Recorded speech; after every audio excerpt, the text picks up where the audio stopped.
Hello বন্ধুরা, নিয়ে চলে এসেছি নতুন একটি ভিডিও। আজকে করব চাল কুমড়ো, টমেটো আর মুসুর ডাল।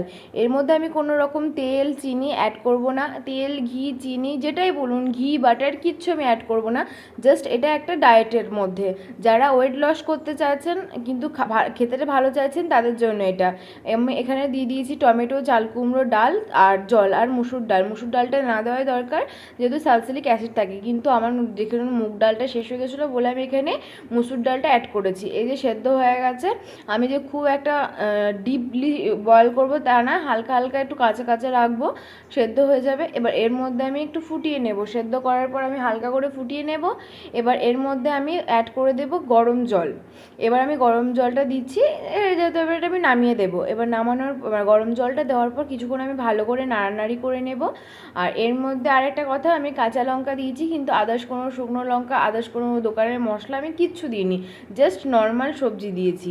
আর এর মধ্যে দেবো আমি বড়ি, যেন স্বাদটা একটু ভালো করে, সেজন্য আমি এয়ার ফ্রায়ারে বড়িটা ভেজে রেখে দিয়েছি, বড়িটা দিয়ে দেবো। আর আমার ভিডিওটি যদি আপনাদের ভালো লাগে অবশ্যই লাইক কমেন্ট শেয়ার করে দেবেন। আর দেখছি বন্ধু আপনারা সবাই ভিডিওটা দেখছেন কিন্তু লাইক কমেন্ট করছেন না। প্লিজ আমার ভিডিওটা যদি ভালো লাগে লাইক কমেন্ট করে দেবেন। আর দেখুন আপনাদের সঙ্গে কথা বলতে বলতে আমার ডাল অলমোস্ট রেডি। আমি আবারও বলছি, এটা নর্মাল পারসন যারা ডায়েট করছে এই ডালটা তাদের জন্য। এবার নানা রকম